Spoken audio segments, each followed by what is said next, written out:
V avtoservisu Špajzer Trbovlje vam omogočajo nakup vozil znamke Citroen in nakup rabljenih vozil različnih znamk. So pooblaščeni zastopnik znamke Citroen, opravljajo servis vozil, kleparska popravila vozil, premontažo pnevmatik in optiko vozil.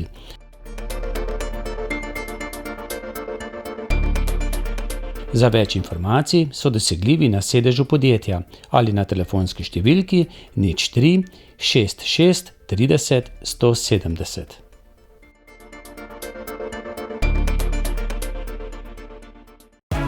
Citroen. Ponedeljek je dan za Reporter. Prav lepo pozdravljeni v oddaji V zakulisju. Tokratni oddaji bomo pogledali v zakulisje novinarskega dela novinarja, reporterja Igorja Kršinarja. Igor, živjo. Živjo, Igor. Ker dolgo se že poznava, ker nekaj oddaj sva že posnela, tudi v zasebnem življenju se tikava, tako da predlagam, da tako stane tudi v tej oddaji. Seveda. Igor, seveda se tvoja zgodba ni začela v Reporterju, ampak zdaj pred kratkim sem prebral, da v Tribuni. Ja, v bistvu sem jaz kot študent se oglasil na Tribuni, ki je bilo to študentsko glasilo, Takrat je bila mladina zelo udarna, Tribuna pa še bolj, Ker če se spomniš, recimo je takrat Tribuna objavila neke neautorizirane zapiske Bavčarjevih pogovorov stanovnikov in potem je bil cel bi rekel, kažin zaradi tega, Tako da v bistvu, v glavnem jaz sem tam nekako pisal politične komentarje, Politika? Ti je bila vedno? Ja, seveda, takrat so se začele spremembe v Sloveniji, To je bilo leta 1989, ustanovile so se nove stranke, partija je nekako začela, bi rekel, je sestopila iz oblasti, kot so takrat rekli, Komunizem se je vse posod rušil po svetu, Recimo, jaz sem takrat doživljal, padce teh režimov v vzhodni Nemčiji, na Češkem, na koncu v Romuniji,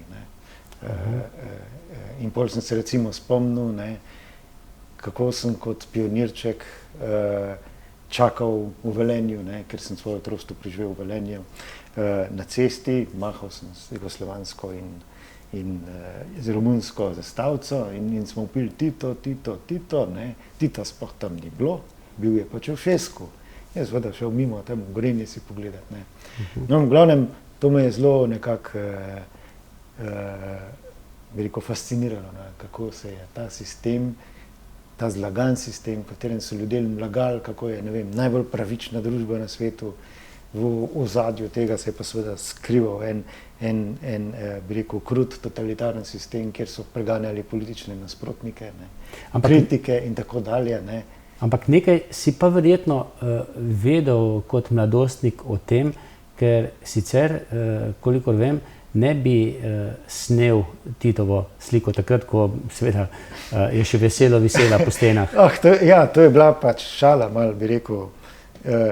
Drži. Ampak to je bilo še globoko v Jugoslaviji, Ja, jaz recimo sem hodil v srednjo šolo od 82 do 86. Zdaj ti ne vem povedati, je to bilo v drugem ali v tretjem letniku, Mogoče v tretjem, ko je bila zelo popularna knjiga 1984, In v bistvu jaz nekako, kaj jaz vem, sem podzavestno čutil, da je Tito diktator, da je tiran, čeprav so ga vsi upevali. Že takrat, meni je šlo to na živce neko kult osebnosti. To ti gre še danes, To mi gre še danes. Se bo potem še kaj dotaknil. Ja.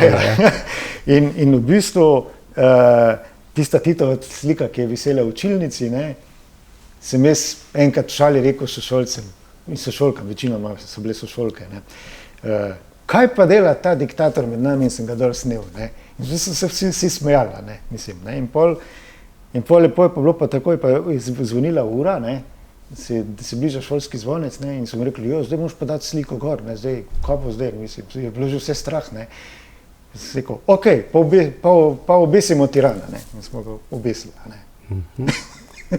Ampak je zanimivo, da me nihče od sošolk ali pa sošolcev ni zatožil. Nihče. Torej nisi šel k ravnatelju? Ne.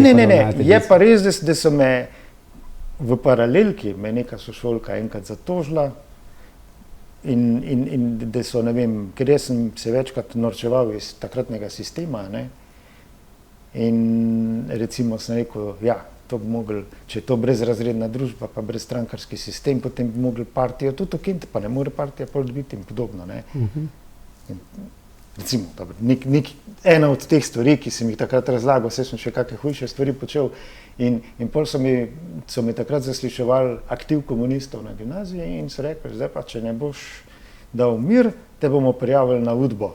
Jaz sem vedel, kaj je to UDBO. Ja. Pač policija, ali kaj je že. Kaj fajnega že ni, verjetno. Kaj fajnega že ni, če ne bi mi s tem grozila, ne. No, pol sem se malo umiril. Doma pa seveda o tem nisi govoril, ne? Boljš, da ne. Bi moj oče lahko imel probleme zaradi tega, ker je bil pa učitelj v sosednji šoli, ne. Doma pri vas potem verjetno ni vesela slika Tita? Ne. Pri nas ni, ne. Čeprav moj oče ni bil ravno oporečnik, ne, ampak Titove slike pa ni nikoli obesil. Tudi po mojem podzavestno, tudi on sam ni maral, bi rekel, ni maral kulta osebnosti, ne. No, jaz sem nekako ta zlagani sistem spoznaval tudi prek Mladine takrat, ne, ki je bila kar precej z udarnimi članki in med drugim vem, da je takrat že zdaj pokojni David Asič pisal tudi šla ena knjiga o Golem otoku in ko sem tisto prebral, ne, se pa človek začne vprašati, tako kot ti, ne, če res živimo v brezrazredni družbi, ne, pa če res živimo v družbi, kjer ni krivic, ne, ker kdor je bral vsaj kakšno knjigo o Golem otoku, potem ve, da jih je bilo veliko. Seveda pa potem odkrivaš in spoznaš. No, jaz sem takrat bral o Dahovskih procesih, recimo. Torkarja Igorja. Torkarja, ne, ja. Grozna, ne, knjiga. Grozno, ne, kaj se je dogajalo. S svojimi ljudmi, ne, kaj so delali, ne. Ja. In potem so vedno rekli, češ, ja, partija, da narobe s temi partija, ne, s partijo, z nekaterimi ljudmi v partiji, ne, da Tito, on je pa v redu, pa on pa že kaj takega ne bi naredil, ne. On ne ve. Da on ne ve, tako, dejansko v resnici je bil on na vrhu te piramide, ne, ki tega gonilnega stroja totalitarnega režima, ne, ki je v bistvu počel te krivice. Igor, dobro so nam želeli prati, pa nekaterim so celo uspeli prati možgane. Žal, ne, bi kdo tudi zdaj poskušal to storiti z novinarji, ampak zaenkrat ne uspevajo, ne, čisto. Ja, v bistvu je tako, ne. Človek že sam pri sebi mora, predvsem se mora, bi rekel, zanesti nase, na lastno pamet, ne. Tako je. Predvsem mora veliko stvari brati, veliko stvari primerjati, a ne, in potem si sam ustvariti svojo stvari. Pot od Tribune, kam je šla potem naprej? Jaz sem potem delal na Slovencu. Mislim, da je izšel takrat enkrat, ko se je Slovenija osamosvojila. Ja, mislim, da je točno takrat izšel. Mislim, da takrat tudi Slovenske novice, da je nekako bilo kar sočasno. Slovenske novice so pa, se mi zdi, da kakšen mesec prej. Prej, aha. Ja. In so mnogi zakaj Slovenec? Ja, verjetno se je imenoval po tistem Slovencu, ki Ne, zakaj si šel ti na Slovenca? Ja, zakaj si ne šel na Slovenca, ja. Ja, ne vem, kako v bistvu pač takrat se je ta časopis ustanovil, meni je bil zanimiv, jaz sem bil v bistvu pripadnik, bi rekel, privrženec tega gibanja za demokratizacijo Slovenije, ne, se pravi, pomladnih strank in tega, ne, Demosa, ne. Jaz sem tudi takrat Tribuni napisal sam, volil bom Demos, ne bom, ker rdeče mravlje najbolj grizejo, ne, to sem se pač malo zafrkaval, ne, kot študent. In ja, mogoče tudi to, ne, Slovenec je bil nek nov časopis, ne, ki smo ga pomagali takrat delati, jaz sem to prišel nekak jeseni šele tja, ne. Kdo ste bili takrat? Takrat mi je recimo, tja me je pripeljal Matjaž Šujen, ki se je pol čez neki tednov ali mesecev ponesrečil v gorah, smrtno, ne. In jaz sem pač tja prišel, sprejel me je Rot, ne. Andrej Rot, zraven je bil tudi Ivan Puc, moj zdajšnji sodelavec, ne. Tudi še potem, zanimivo se mi je zdelo, ne, ja. Ker jaz sem jim pokazal svoje članke v Tribuni, pa sem jim razlagal, kaj pišem in sem naredil neverjetno vtis na njih, ne. Kdo bi si mislil tam nekaj študentsko glasilo, ampak dejansko so mi rekli, če bi jaz naredil pol nek članek o o ustavi, ne, ki so se takrat spremembe, oziroma so se je pripravljala nova slovenska ustava, ne, in jaz sem potem dejansko napisal, sem naredil pogovore, sem snimal pogovore z vsemi predstavniki strank. Torej si bil v uredništvu Politike? Ja, tako, pač tisto sem naredil in sem potem zbiral in potem jaz sem to delal po nadaljevanjih. Zanimivo se mi zdelo, ker so mi rekli pozneje, mislim, zakaj so bili zadovoljni z mojim delom, ne?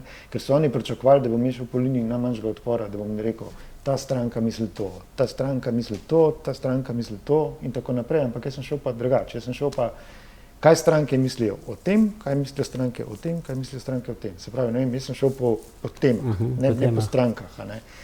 To mi je bilo zelo všeč, ne. Tudi jaz se spomnim, da takrat, ne, sem jaz mimo, ko sem to delal za Slovenca, sem slučajno malo zalutal na tribuno, ne, tam je bil Branko Čakar-Miš, ne, je rekel, kaj delaš, sem mu povedal, kaj delam za Slovenca, pa imaš kakšen intervju bi rabo, ne, in jaz sem rekel, ok, imam, sem mu naštel vse te vodje poslanskih skupin, rekel, Potrča, dej Potrča, ok, pa sem naredil intervju s Potrča, recimo. Mislim, pač vse sem ga samo prepisal, ne, iz takrat, ne.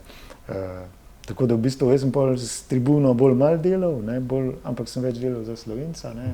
Tudi redno bil zaposlen? Zaposlili so me pa leta 1993. No, leta 1992, če lahko še sam to dodam, ne, sem recimo jaz delal volilno stran, ne. Je bila ena posebna stran pred volitvami, kjer sem predstavljal programe strank in tako dalje, kakšne kratke intervjuje delal, ne. Zaposlil sem se pa leta 1993, zaradi tega, ker se mi je takrat iztekel absolventski staž, ne. Jaz v bistvu sem še rabil samo diplomo napisati, ne. In pač tako, da v bistvu jaz sem se najprej zaposlil, potem sem pa čez pol leta diplomiral, ne, ampak pač takrat sem imel to možnost in sem se zaposlil. Je bil takrat že tudi Markeš, Janez Markeš na Slovencu?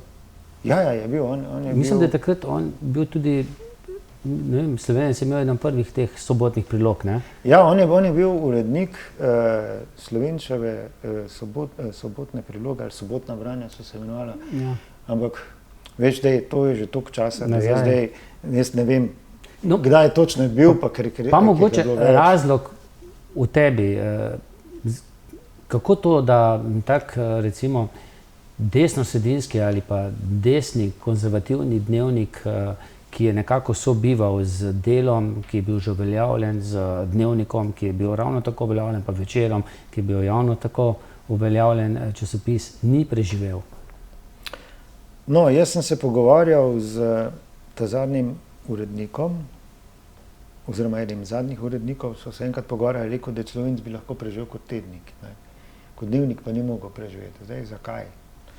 Eno je to, da so bili bralci teh pomladnih strank zelo razdeljeni, ne. Ta časopis je v bistvu bil v solasti krščanskih demokratov. Tudi jaz sem bil kritičen do krščanskih demokratov, zaradi njihove kolaboracije z LDS-om in bivšimi komunisti.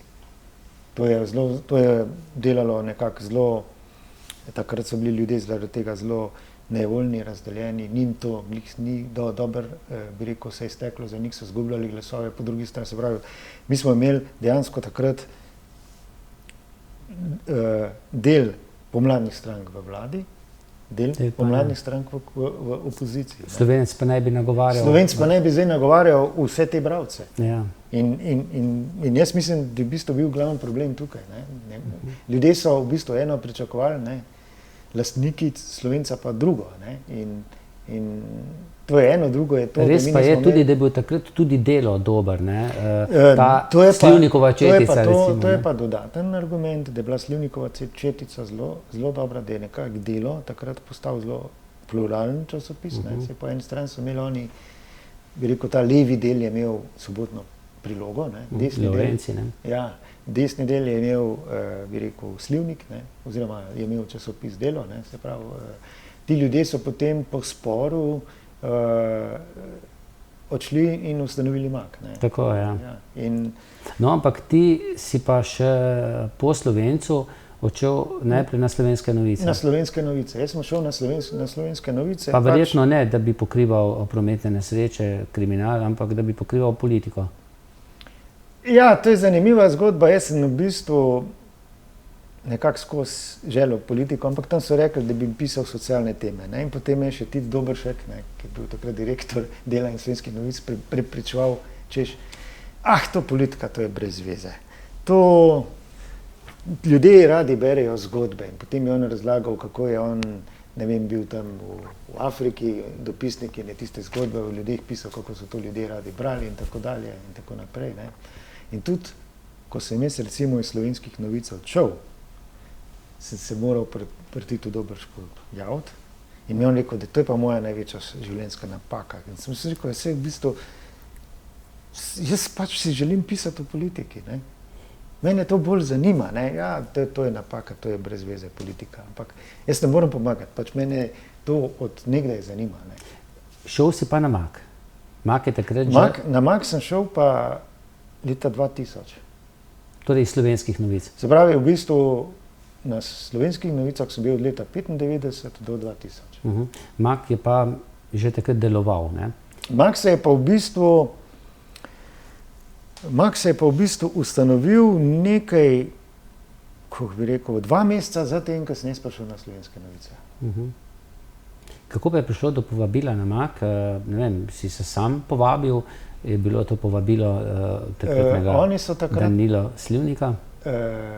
Takrat je prišel do mene, takrat je Slivnik naročil pač svojim novinarjem, da če koga poznajo, ki bi bil primeren, da bi tam pisali, da ga naj pripeljejo.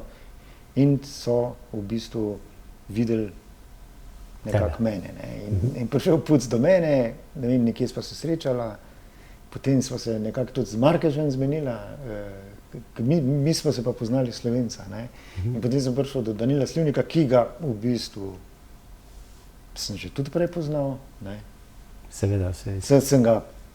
Njegove sobotni komentarji. Ne, ampak tudi osebno sva se poznala. Se tudi osebno sva se poznala, ne. Ker jaz se spomnim, da tudi nekako, jaz sem se že zanimal, da bi prišel na delo. In sem bil pri Slivniku in mi Slivnik rekel, jaz bom itak šel. To je bilo ravno leta 1995, ne, kaj pred mi Slivnik rekel, ja, mislim, brez veze, da se menimo, ker jaz bom itak šel. Tako da v bistvu... Ko sva že pri teh novinarskih imenih, imaš top novinarsko ime, nekaj sva jih že omenila, ki so ti dali veliko, recimo, ki jih ceniš. Je bilo to Danilo Slivnik? Ja, Danila Slivnika smo vsi imeli v bistvu za nekako, bi rekel, svojega mentorja, bi rekel, svojega novinarskega očeta, nekak načina. Ne. V bistvu to, kar je on delal, v bistvu meni je bilo to všeč. On je imel tako res avtonomno držo, prodoren je bil, kritiziral je vse, tudi desne se včasih tudi njim zameril, a ne, se tudi je znano, da sta imela z Janšo, bi rekel, dobre in bi rekel, slabe trenutke, oziroma, mislim, toplo-hladno razmerje. Zanimivo, ne, on je bil v centralnem komiteju partije bil še, ne? Ja. In je bil tudi, vem, da je kandidiral tudi za SDS, ne vem, če je bil član. Leta 90 je pa še prej pa kandidiral za socialistično stranko takrat. Ne, torej je bil eden tistih novinarjev, urednikov, ki so se tudi spogledovali s politiko, ampak očitno nikjer ni bil ravno dobrodošel. Ja. No, ampak a veš, kdaj me je Slivnik najbolj fasciniral? V bistvu takrat, to je bilo leta 1991, ko je bil v Moskvi državni udar. Takrat se spomniš, recimo so Gorbačov je šel na počitnice na dačo in potem so ga tam zaprli, ne. Naredili so nek puč vojska, ki je hotela narediti spet tisti ortokomunističen sistem, potem je pa stopil Jelcin na tanke, ne, in je folk spravil na ceste, ne, in so ljudje protestirali in je bilo konec vojaškega puča. Ne. In preden se je to zgodilo, je bilo par dni, se mi zdi, ne. In ko je bil tisti puč, je bil Slivnik povabljen v studio. Ne. Zdaj, kdo je bil njegov sogovornik, se zdaj res se upravičujem, ker je to res skoraj 30 let, zdaj se ne spomnim, ker res sem si zapomnil samo Slivnika. Tisti njegov sogovornik je govoril, češ, ja, zdaj bo pa spet Partija. Komunistično obdobje, spet bo to, vsa ta gibanja bodo zavrli. Ne? Slivnik je rekel, tako je napovedal, ne, ta puč se bo končal, ljudje bodo šli na ulice in je rekel, zdaj so take spremembe, tega ni možno več ustaviti in to bo konc. In res se je to zgodilo. In je imel prav. Ja. Dobro je napovedoval. Zelo dobro je napovedal. Odličen urednik in novinar, žal ga ni več. No, potem si bil dolga leta na Magu, ampak če se mičken vrneva nazaj še na Slovenca, verjetno si šteješ v čas, da si v tistem času delal opravil intervju tudi z doktorjem Jožetom Pučnikom, ki pa, kolikor vem, je politik tvojega kova, ne? Človek, za katerega ni težko glasovati, dati glas. Doktor Jože Pučnik, danes ljudje se mi zdi, da mogoče ne poznajo več, ne, ker je v bistvu umrl 2003. Ne. Bi ga pa potrebovali, ne. Takšen, kot je bil on, to je bil pa res politik ljudstva, bi rekel. On zelo tak skromen človek. Ne. Jaz se spomnim pozneje, ne, ko sem mu rekel, zakaj ne kandidira, jaz sem že prestar, morajo biti mladi, zakaj bi bil pa jaz in tako dalje. No, ampak tebe verjetno zanima ta moj prvi intervju s Pučnikom, ne, ki sem ga takrat delal na Slovencu. Ne. Bilo zelo zanimivo, ja. Sem bil mlad novinar. Ne. Diktafon, pridem intervju, pridem nazaj v redakcijo, nič nisem posnel. in jaz sem pač rekel, pokličem gospoda Pučnika po telefonu, takrat so bili še tisti telefoni, še ni bilo mobitelov. Navadni telefon, pravim, prostite gospod Pučnik, veste, da so delala intervju, ampak nisem nič posnel, ne vem. Nisem pritisnil, kar povem, kaj je bilo. Rekel Pučnik, no ni problema, vi kar bo zelo naredila. A imate diktafon pri sebi? Imam, dal sem na zvočnik, pa smo naredila vse intervju. In je posnelo? Vse lepo posnelo. Kaj pa avtorizacija potem? Ni bilo potrebno. Ni bilo potrebno, ne? Ni bilo potrebno. So še takšni politiki? Ja. Bolj napeto vzdušje je zdaj, ne? Zdaj bolj, ampak dobro, no, recimo, da Borut Pahor ne mara avtorizacije. Ne. Zdaj, ko je predsednik reče, ja, tisto, kar sem govoril o zunanji politiki, mogoče njemu ne. Samo tisto vprašanje, da ne bo kakšnega diplomatskega škandala, ne, ali pa to, ne. Ampak v bistvu ni avtorizacije. Ne. Mislim, pri njemu ne. No, pa še potem kasneje si delal z doktorjem Pučnikom intervju, ko je bil v trenerki, ne? Ja, v bistvu to ni bil intervju, takrat sem jaz njega obiskal doma, on je takrat kupil eno hišo ob Zbiljskem jezeru, na Verjah, ne. In jaz sem delal članek o povojnih pobojih, ne, in Pučnik je v bistvu vodil to komisijo o povojnih pobojih, ne, in je imel vse te podatke, ne, kje so, kdaj, koga ubili. In je rad priskočil na pomoč. In sploh ni noben, jaz sem prišel na povabilo domov, sem bil pri njemu doma, on je bil v trenerki.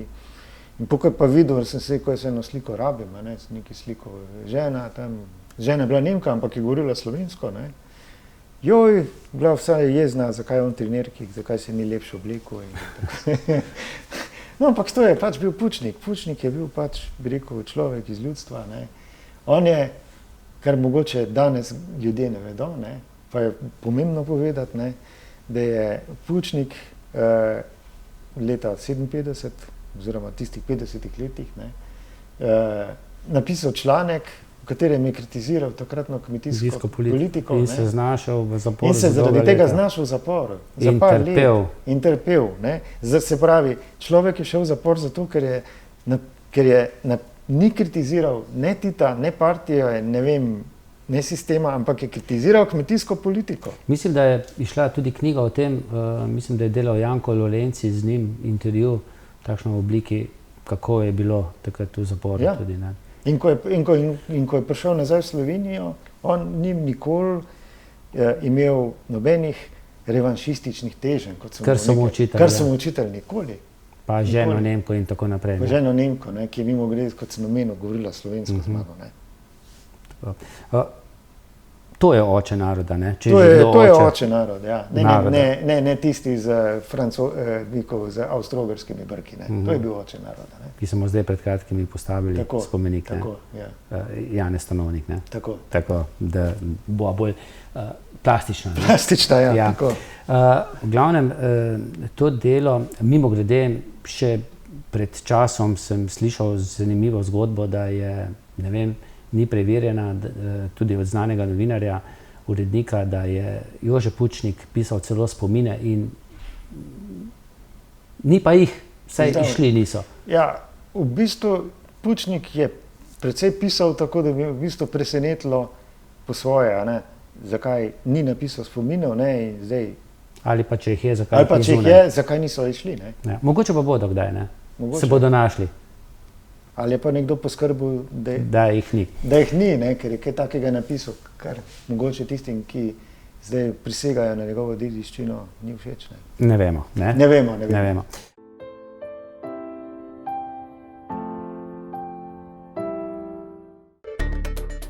Če ste ljubitelj športa in rekreacije, obiščite trgovino lopari.si v Trbovljah. To je trgovina za vse športne okuse.